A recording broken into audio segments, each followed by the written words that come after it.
Hello, everybody. We are continuing with Esoteric Astrology Adventure number 22, and we've been working on the fourth creative hierarchy, which is the human hierarchy, the hierarchy of human monads, and we've been talking about the lower four of the manifested creative hierarchies. Let's just see. We can go to that right here. Okay. The lower four, which involves the human hierarchy, the hierarchy of the human personality, or the fifth, a dual hierarchy, the lunar lords, the sixth creative hierarchy, manifested, and the elemental lives. Okay. And we have been saying that the lower four creative hierarchies, including the hierarchy of human monads, has not yet finished its association with the third great principle, the principle of intelligence, which animated the preceding Mahakalpa, and so must continue its contact with that intelligence principle in this solar system. These lower hierarchies will work out of this creative intelligence aspect, that of the primordial ray, and the four will become the three, and they will then be the higher or arupa hierarchies of the next system. All this on the cosmic physical plane. Apparently, these hierarchies will not yet work themselves out of the cosmic physical plane in the next solar system, so they will have this particular position, the position of hierarchies 1, 2, and 3 in that future first ray solar system. Okay. Hopefully we are not experiencing degraded audio. Hopefully. Okay. Now we continue. Before continuing our consideration of the particular hierarchies, it is necessary to point out that these hierarchies, that these hierarchies, that in these hierarchies, certain of them are termed dominant hierarchies and other subsidiary hierarchies. This, of course, is relative. It has to do with a particular system and a particular time. So, but let us see what he says.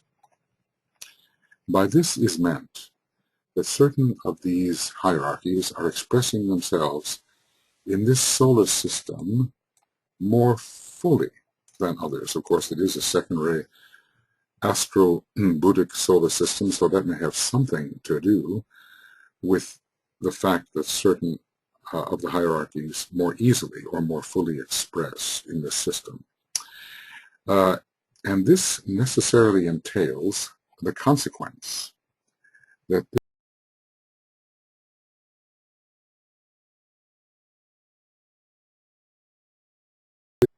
the dominant groups are the second, fourth, and fifth creative hierarchies, all of them very intimate to man. The second creative hierarchy is the prototype, or I think provides the vehicles for monadic expression. The fourth creative hierarchy is our own group of human monads, and the fifth creative hierarchy of solar angels, especially the higher part of that hierarchy, provides for us the link that makes it possible to express within the human personality and upon the lower three subplanes. Okay, so let's see what it says here about these hierarchies, giving us a different perspective, I think.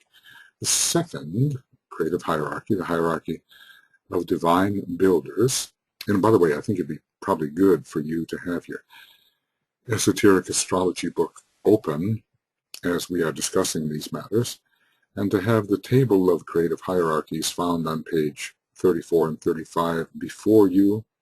I will be switching back and forth sometimes to illustrate these hierarchies, but I think that if you always have that table open before you, you will catch more. The second creative hierarchy is the great expression of duality, of the sun as he vitalizes the sun. Well, one of the great dualities is that of love and wisdom, which is certainly an expression of the monad. Wisdom is sometimes more related to Shambhala and love to the hierarchy.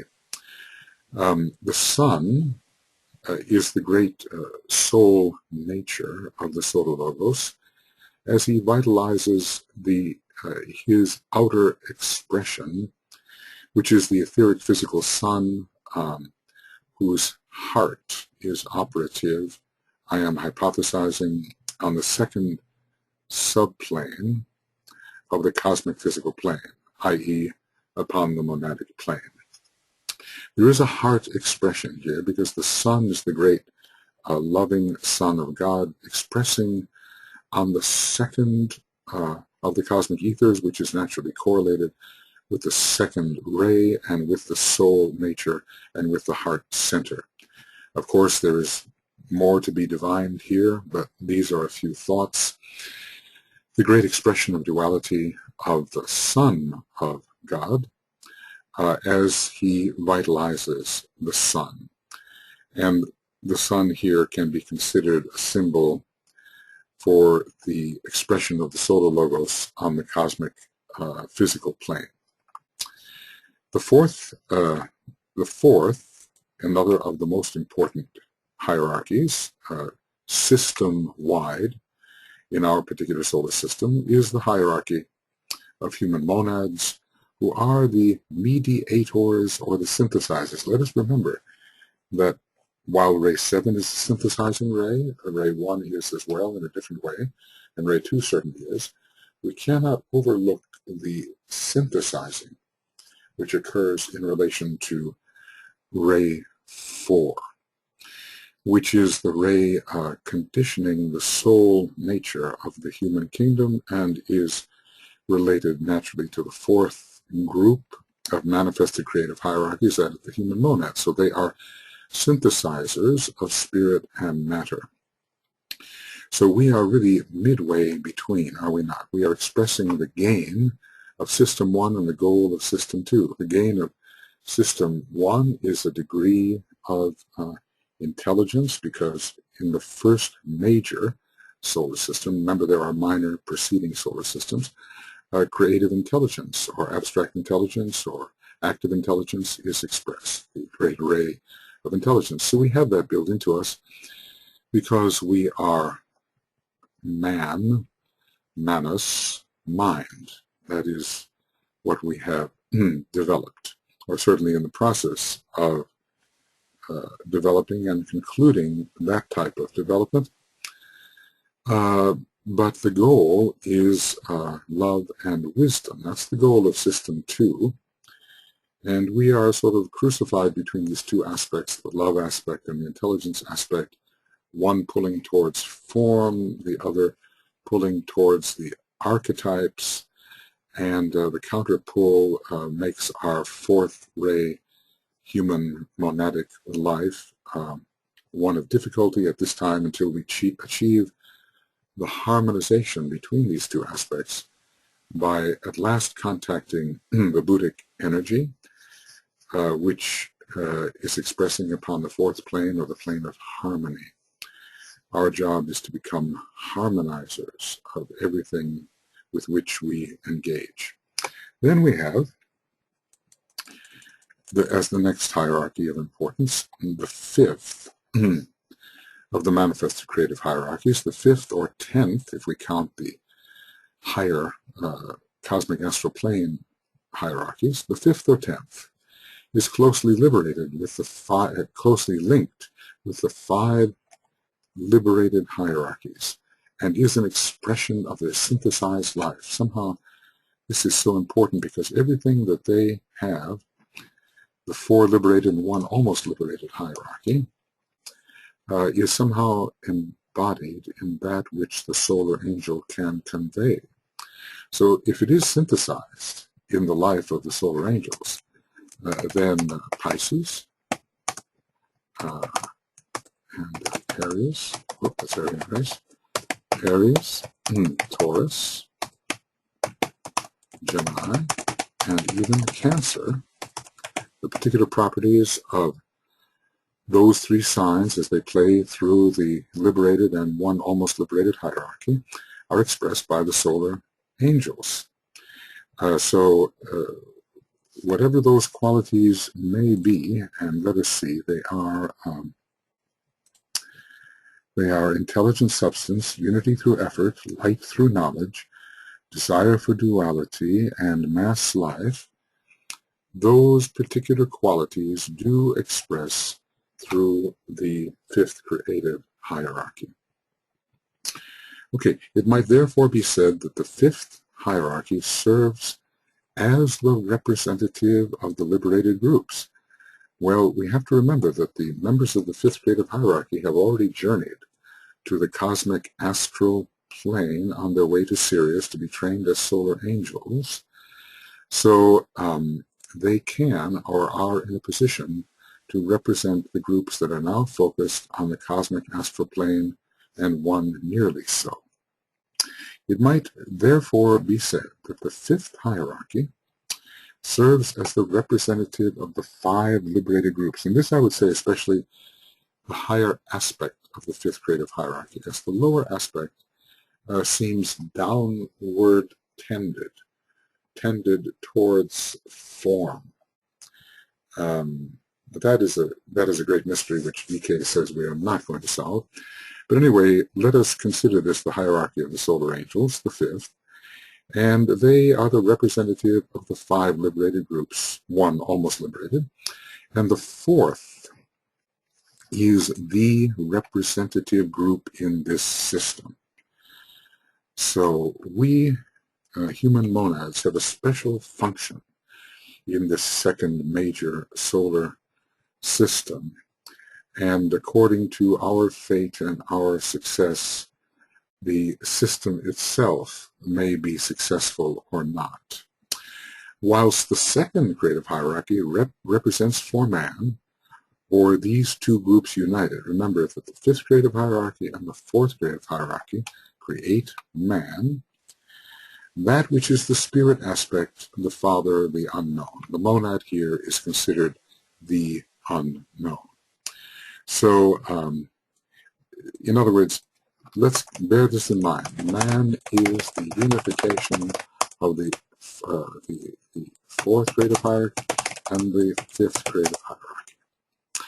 And that which is the second creative hierarchy is a representation of the spirit aspect, the Father, the unknown. We do really have to understand what is meant by prototypes of the monad. All lesser monads, if one can speak in such terms, are emanation of greater monads. Of course, ultimately, they are all one monad. But Master Morya speaks about the divisibility of the spirit, and so there is a kind of divisibility which is created or caused by the focusing of consciousness in a lesser degree. So as I said, each entity is really a degree of the self-consciousness of the one. And the whole process of emanation depends upon limiting the degree of self-consciousness. Every limitation of degree of self-consciousness becomes another entity. That's what it means to emanate, I do believe. I try to explain this in my Infinity book. But it sometimes eludes me, but suffice it to say, we are exactly the same as the universal logos in essence, except that our degree of, we are a degree of his self-consciousness, which is far more circumscribed than his own degree of self-consciousness, which embodies his entire being nature. Okay, so the second creative hierarchy has to do with the spirit aspect, the Father, the unknown, and in a way our spirit aspect is nested within the chakras of the planetary logos. Now, the planetary logos, like every being, has chakras on all levels. When we look at this map, we seem to see that there are chakras only on the lower planes. But a number of statements that DK has made point to the existence of chakras on all the levels. After all, 35 vortices of force make a master. A vortex of force is a chakra, and then Chohans would still have more activated, and Chohans of the 7th degree still more. So the spirit, the unknown, has to do with the monadic nature of man, and the activation of all of these chakras comes from that part of ourselves which we call the monad. Chakric energy is ultimately descending monadic energy. I do believe, as I said, that the second creative hierarchy does not so much create the monad of man as to give man his monadic vehicle. But this has yet to be confirmed. The emanating point of the monad is a very difficult question. We are told that the monad is found upon the second subplane of the cosmic physical plane, but did it pre-exist? Was it in one of the higher chakras of the planetary logos? Was it ultimately even in his own monadic vehicle, an aspect of his own monadic vehicle on the cosmic monadic plane? And, you know, to show where that is, at least on the map, we see it here. This is the cosmic monadic plane, and we do have to wonder if somehow nested within the monad of a planetary logos is the monad of man, a lesser degree of self-consciousness. But then it goes on and on and on. So the question of where the monad really originated is perhaps, we can get a hint of it by all of these rising septinates. All I have to do is find it. Oh. Well, there it is. The rising septinates, you see. And this gives us a bit of a picture, an idea that the monad of man is really part and parcel of its emanating source, which is part and parcel of a greater emanating source, which is part and parcel of a greater emanating source, and on and on and on, till we reach the one universal monad. So every emanated monad is a specific degree of the self-consciousness of the one. At least that's how I'm thinking about it at the present time. Right, anyway, I think what's important to realize is that the second creative hierarchy is intimately related to the monadic nature of man. And of course, that particular hierarchy has its own monadic nature, which will not be found on its plane of expression. It will be found far higher, probably. In other words, here the divine builders, their monadic nature will not be found on the cosmic physical plane. It will be found perhaps on the cosmic astral plane, perhaps the monadic plane of the cosmic astral plane, which is not shown in this chart, because this chart stops on the atomic subplane of the cosmic astral plane. I know that when we discuss these things, we're in the realm of concept. We are not in the realm of verifiable realities, but we have to get the map first before we can verify. Even Master DK says he really cannot describe what goes on the cosmic astral plane, because he says, who knows, I do not, I have not been to the cosmic astral plane.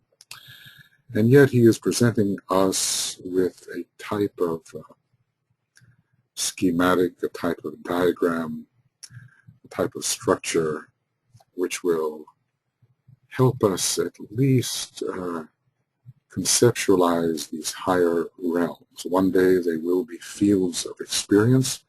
We will all have to be at least initiates of the 6th degree and beyond, as we take a monadic journey, not down, but up. See, our present monadic journey is a redemptive one.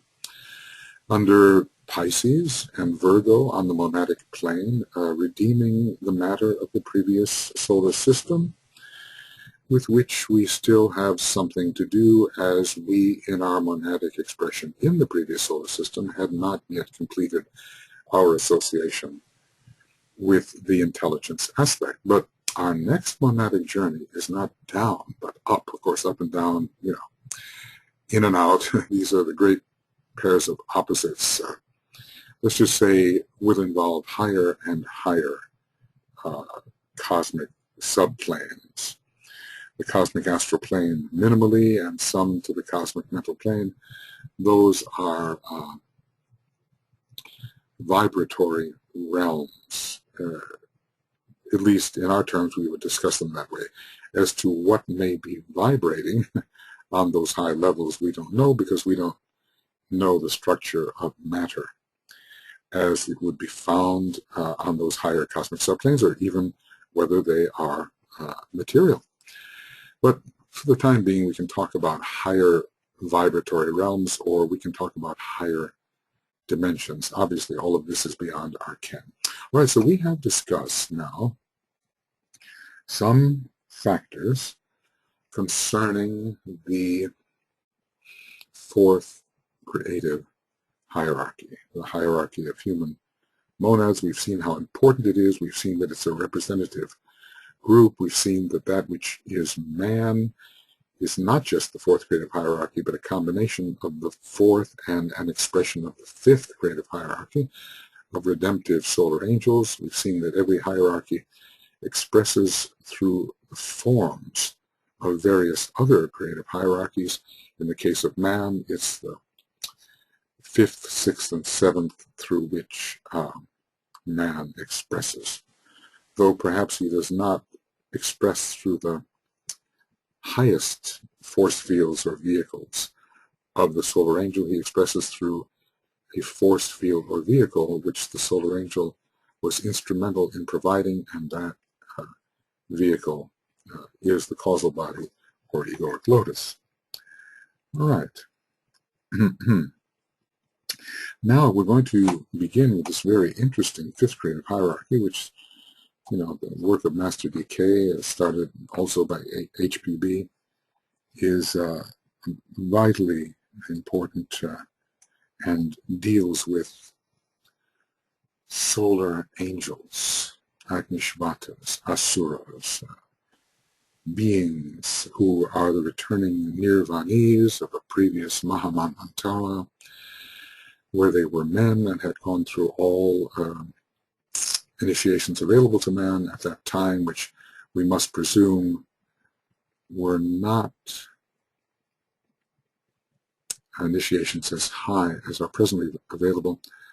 I'm remembering that on the moon chain it was possible to take the 4th initiation. The 3rd initiation was almost achieved by the Buddha during the moon chain. But to complete it, he had to come to the earth chain and took that initiation with the Christ in a fourth ray ashram in Atlantis. And I'm trying to remember if he did say, I have to look this up, or whether I'm just sort of inferring it, the degrees of initiation which were possible for man in the previous solar system. What I'm trying to say is that every solar system is in advance of the previous one. So, let's see, on the moon chain, let us say, it was possible only to take for man to take only a certain number of initiations. In this chain, he can take more. Well, I'm making the analogy that in a previous solar system, that which was man could take a certain number of initiations, and in this solar system, more. The question is, how many initiations did the solar angels take in the previous solar system? Did they come into this solar system well before they had any task to help individualize the animal man of this system and this planet, etc.? And did they take further initiations in this particular solar system? All of that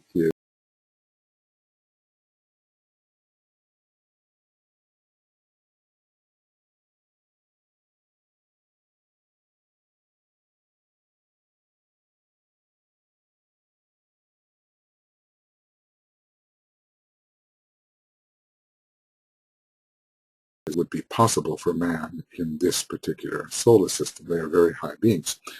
Now, before beginning our discussion of Hierarchy 5, I pulled out some notes that I had, and these are names of the solar angels, names of these great redemptive nirvanis. They had achieved the nirvana of the previous solar system. I think nirvana is a relative term. It always refers to higher dimensions and to release from a particular context and an elevation above that context. In other words, the nirvana of a previous solar system may not quite be the nirvana of our present solar system. It might be a higher type of nirvana in our present solar system, and on to the next solar system, a still higher point of release. Everything is progressive, rising, and unrepeatable in a way. Even cycles, which apparently are similar to previous cycles, are really not exactly similar. I think that the principle of unrepeatability is one which we have to take into consideration when we consider all aggregations, all coming together, all forms in cosmos. So here's some names. Here's some names for solar angels. There's probably 20-something names here. They are the builders of, maybe I make them a little bigger, yeah, I think maybe I do make them a little bigger, make the font more so that it becomes possible to see, to better see. They are the builders of the body of the ego. They are not specifically the human ego on the higher mental plane, but their energy has built that lotus, and perhaps that lotus, well, the lotus is a universal symbol, and the solar logo shows up as a lotus as well. And perhaps there is a lotus structure in the solar angels, which is reflected in the lotus structure of the human egoic lotus. So without them in our solar system, that the lotus-like structure of the egoic lotus would not have been built, although in the previous chain and probably the previous solar system, there were naturally egoic lotuses, but they were built by another process, not by the intervention of the solar angels. They are the producers, let's say, put that R in there, producers of individualization, because through their intervention it became possible for the monad to become self-conscious in the three lower worlds. This does not mean that the monad is not self-conscious in the higher worlds, but the self of which it is conscious is a vast thing and not limited and circumscribed, and is certainly balanced not only by group consciousness, but by universal consciousness, considering the word universal as related to the solar system. Anyway, there is individualization in the lower world, and because of the bridging power, the bridging work of the solar angels, we, manifesting as animal man, took our individualization and became self-conscious and self-consciously intelligent. So they are producers of realized consciousness. These are all names that Master DK has given for the solar angel. We have everything is consciousness, even the atom. Alice Bailey's, one of her very first books, is the consciousness of the atom, but it's not realized consciousness. It's not self-consciousness. In other words, the conscious being does not realize that it is an it, and that it is conscious. So there is a type of reflective consciousness that the solar angels produce. It's via the principle of ahamkara. It's a kind of reflexive consciousness which points consciousness back to the center from which it emanates, and thereby gives a consciousness of the unit as a center. The conscious unit realizes itself as a center of consciousness. The solar angels produce this. The Agnish Vatas, they are fire devas belonging to Agni, just the way the the Agni Suryans are and the Agni Chaitans are. They all belong to the great Lord Agni, who is an aspect of the solar logos. Of course, probably what Agni is goes on even beyond that. But they are Agnishvatas, Vata, related to the air, Vata. That's interesting because they are Buddhic beings. So they have this Buddhic quality, and they express the combination here of fire and air. The Vata suggests air and the Agni fire. The air is the Buddhic plane, and Agni is any one of various mental planes. They are the great devas of mind because their origin, in a way, is the cosmic mental plane. They are aspects of a great deva, a solar angelic deva, who is the solar angel of the solar logos. They are projections of that great deva. So they are great devas of mind, and the fact that the word mind is capitalized seems to suggest that we're dealing with cosmic mind or with universal mind. They are the self-consciousness or conscious principles. This I tried to explain because they do induce this quality of ahamkara or I-ness.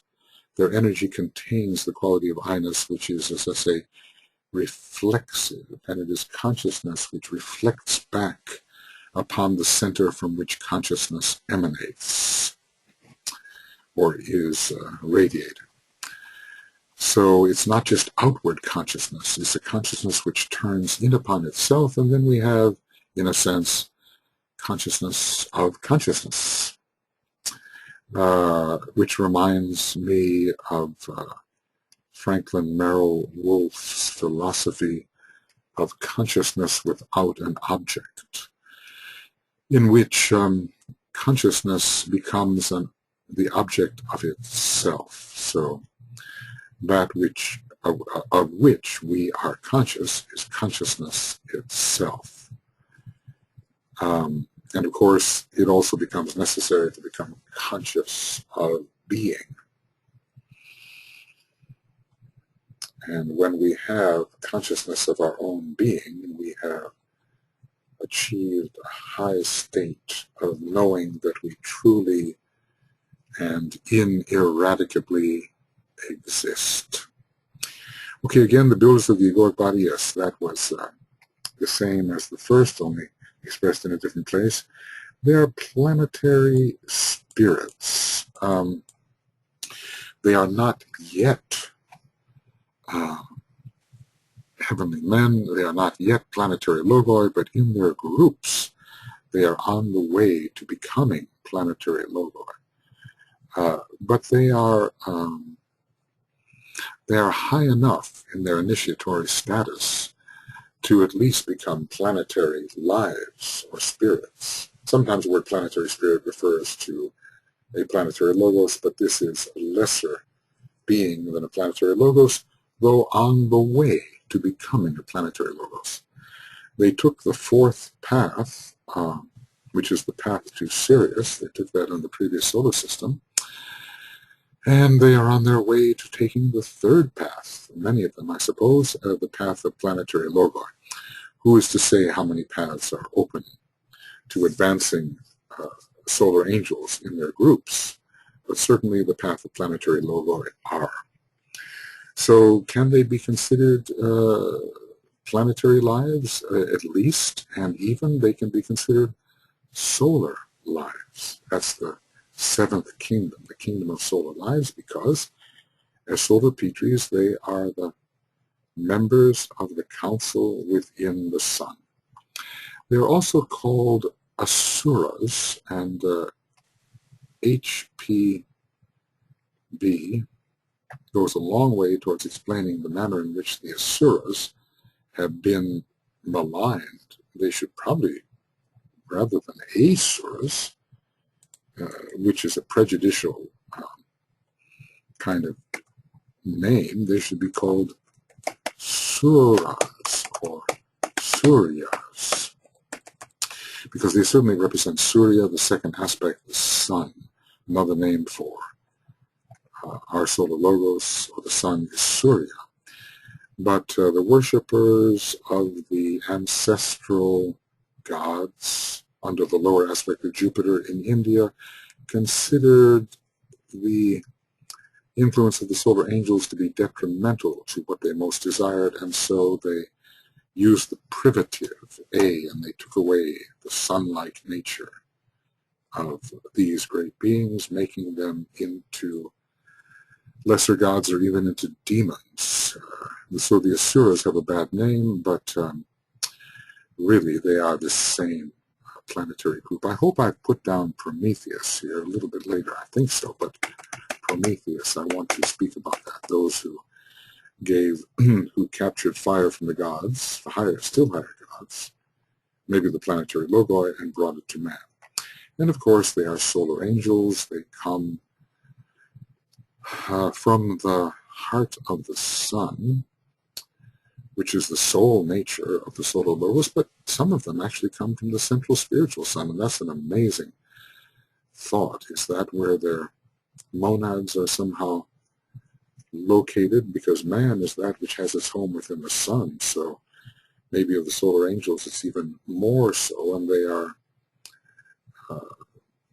much more established within the central spiritual sun. Petries, solar Petries, they are fathers or ancestors.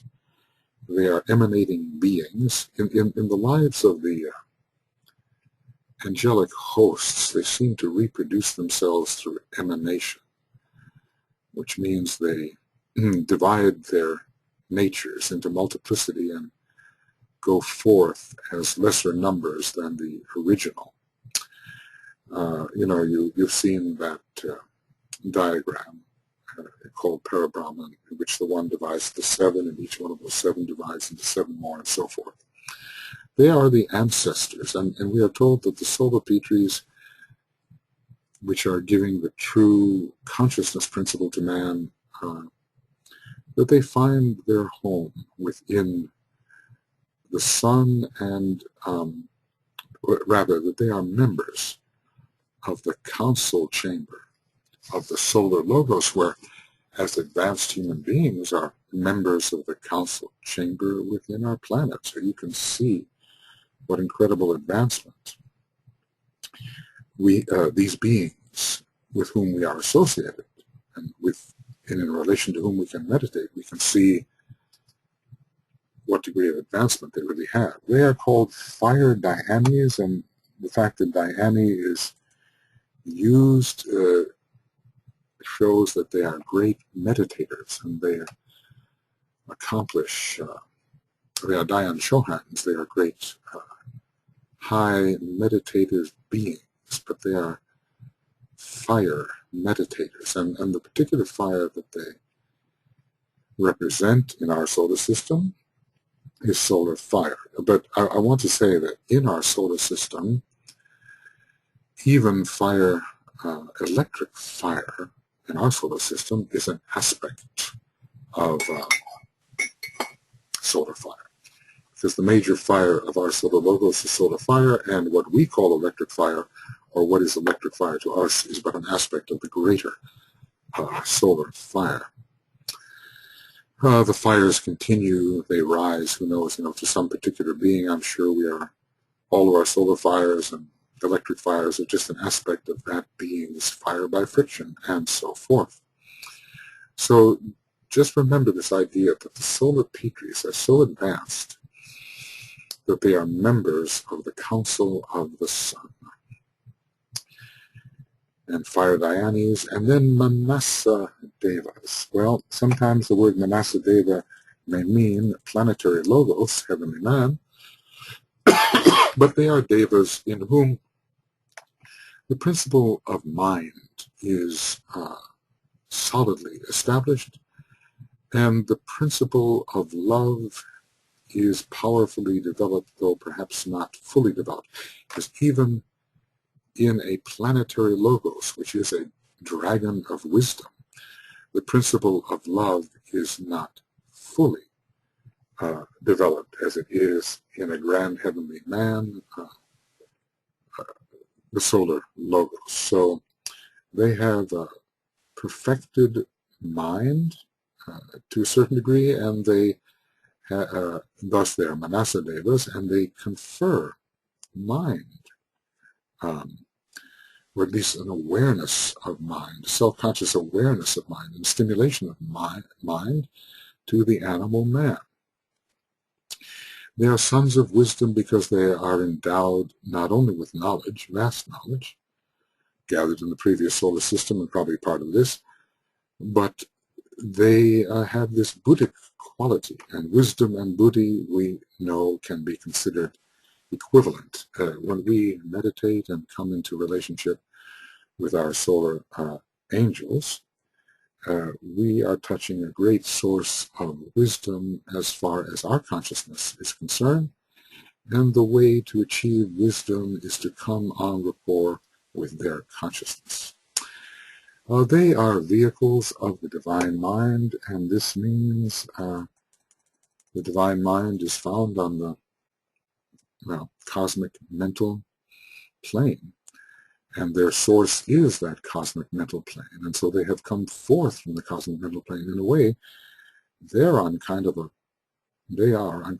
pilgrimage too, just the way we are. We're on a lower pilgrimage, and they are on a much higher pilgrimage, but they, as it were, dip very low when they are coming into contact with beings such as we are.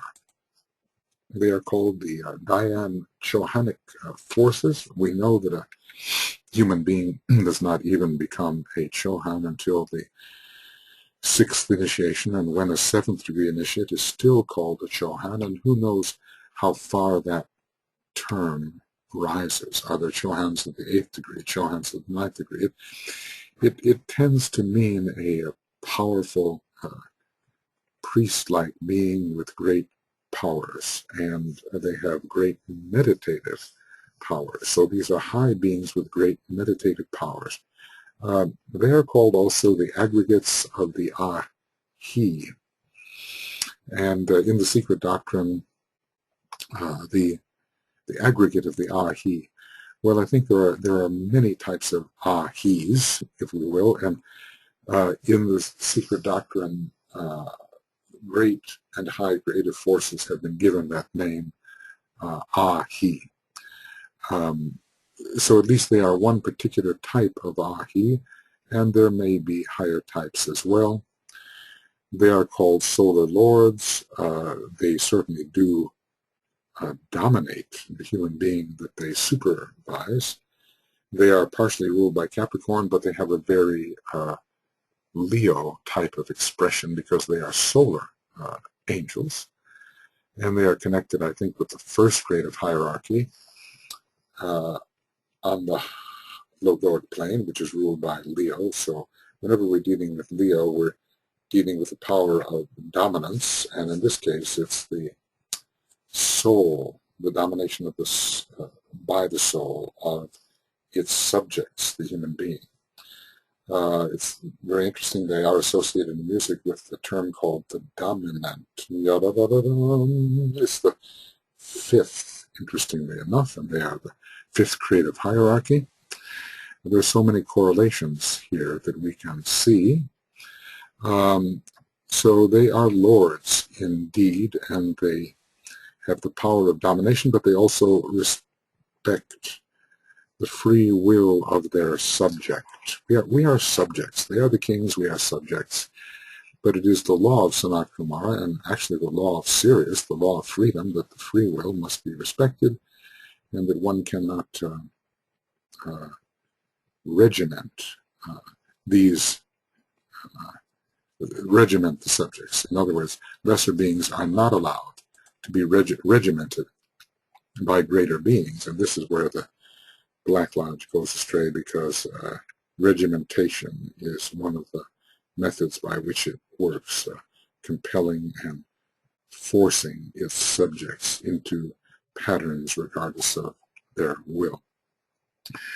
These solar angels are also called the five-fold links, and it's rather interesting when you look at the structure of a egoic lotus, which has been engineered by the solar angels. You will see it is five-fold. Well, there are different ways of considering it. Okay, but the structure of the lotus itself is five-fold. So there the knowledge petals, the love petals, the sacrifice petals, the synthesis petals, and the jewel and the lotus. There's your five-foldness.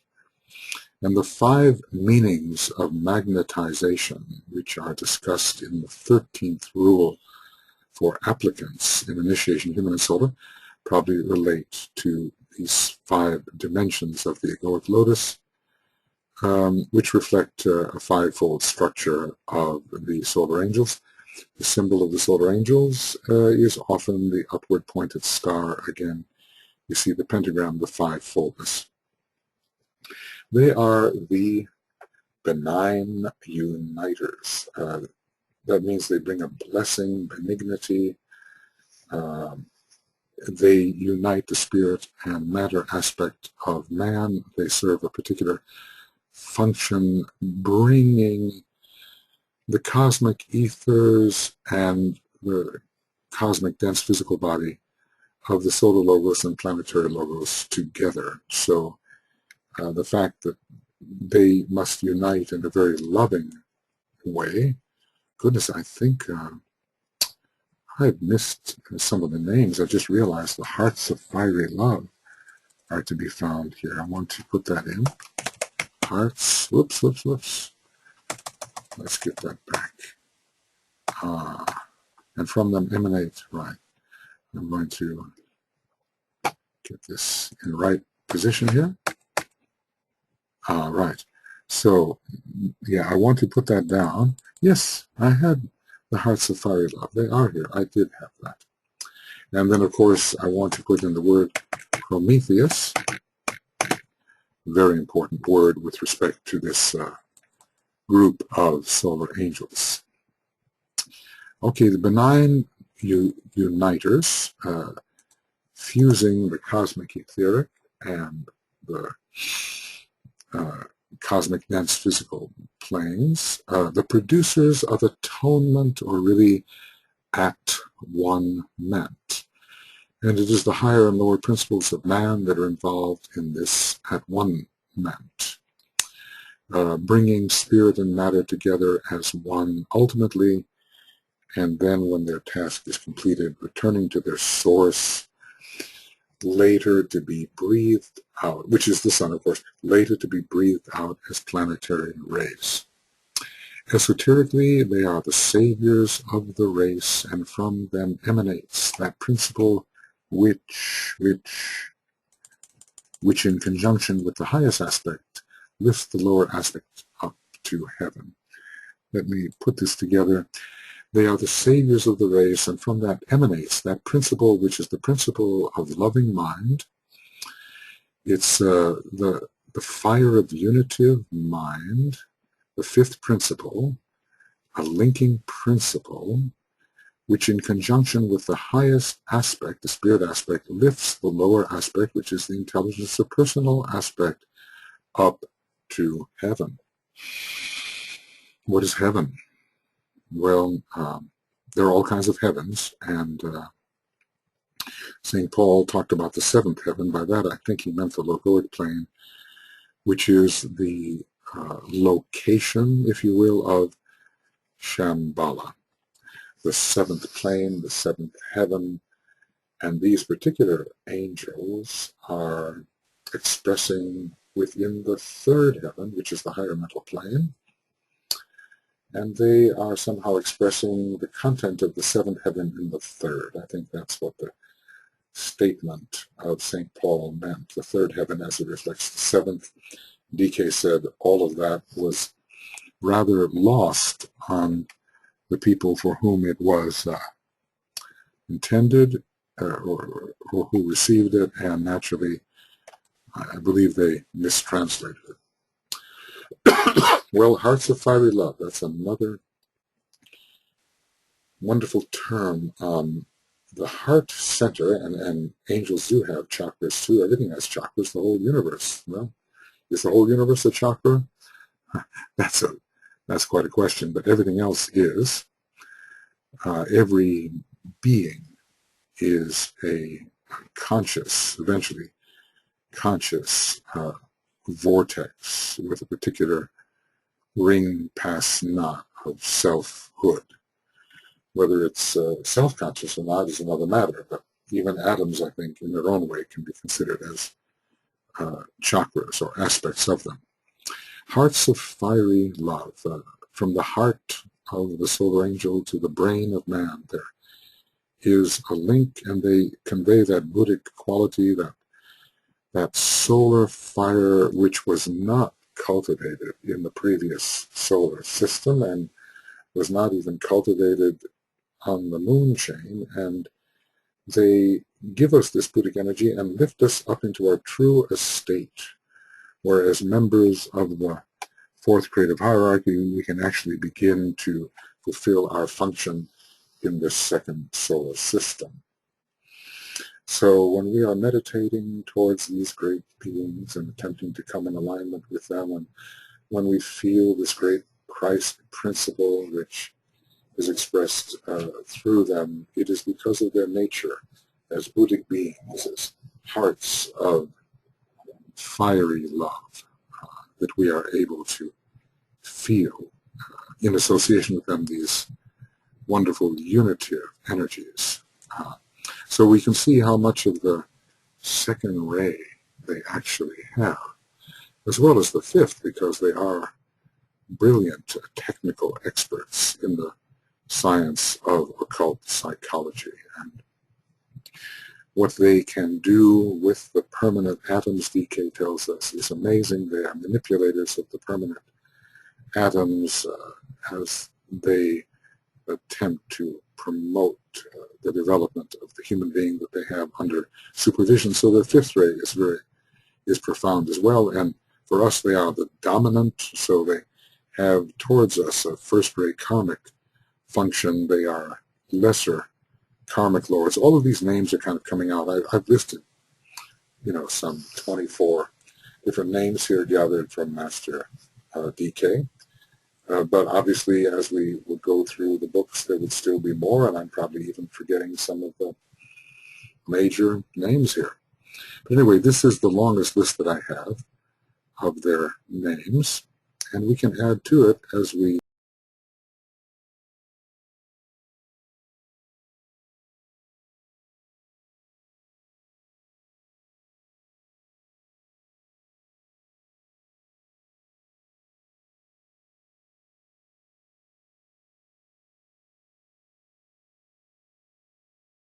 the fire of the gods. The gods were not very happy about this, and they chained him to the rock and sent the great vulture to peck at his liver, all of which has occult medical connotations.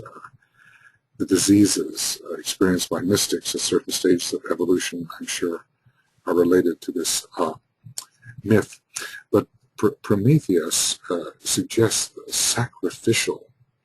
the advocacy of this particular hierarchy on behalf of humanity. They steal the fire from the higher heavens and bring it down to the human being, who is nothing more than basically a semi-intelligent animal, not self-conscious.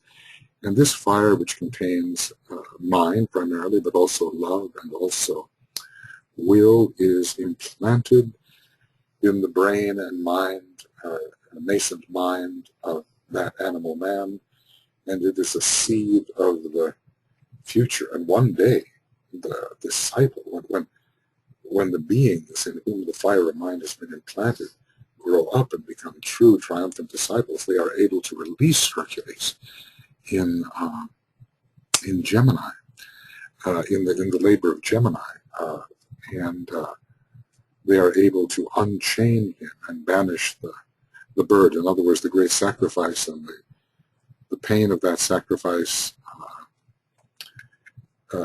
is banished by the disciple, and Prometheus is allowed to return home. Is liberated, and the solar angels return to the sun. So the whole host of beings is called Prometheus. As far as Lucifer goes, well, you know, Lucifer is the story of the fallen angels. In one respect, DK says that all of humanity is Lucifer. And humanity, remember, is a combination of the fourth grade of hierarchy and the fifth. But from another perspective, the Luciferian hosts are fallen angels, but they fell deliberately and sacrificially. Fallen angels who fell deliberately and sacrificially. So when we think about Lucifer, the greatest of the angels, we can think of an entire heavenly host who descended into the dense physical body of the Solar Logos on a redemptive mission. And the fall is not at all a disgrace. It's not a condemnation from God. It's not that they were cast out of heaven because of their pride and all the rest. It is an allegory. It's a myth of a great deliberate descent for the purposes of elevating animal man and facilitating his evolution, as much time had been lost in a previous chain and probably in a previous system. So these are the names that I have so far for the solar angels, and I see that 59 minutes has elapsed while we have discussed these names. So we will take up the fifth grade of hierarchy, what DK has to say about it, in the next webinar number 23, Esoteric Astrology Adventure number 23. And in the meantime, let us, as we had been doing, say the great invocation from the point of light in. Right. We will do that. Okay.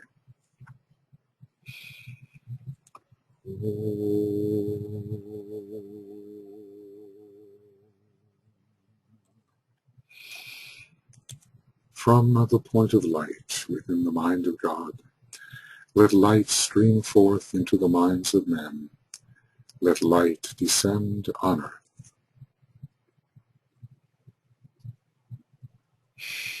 From the point of love within the heart of God, let love stream forth into the hearts of men.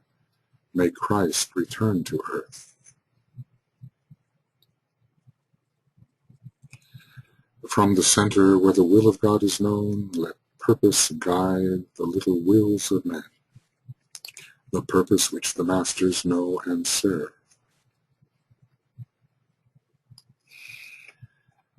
From the center which we call the race of men, let the plan of love and light work out, and may it seal the door where evil dwells. Let light and love and power restore the plan on earth.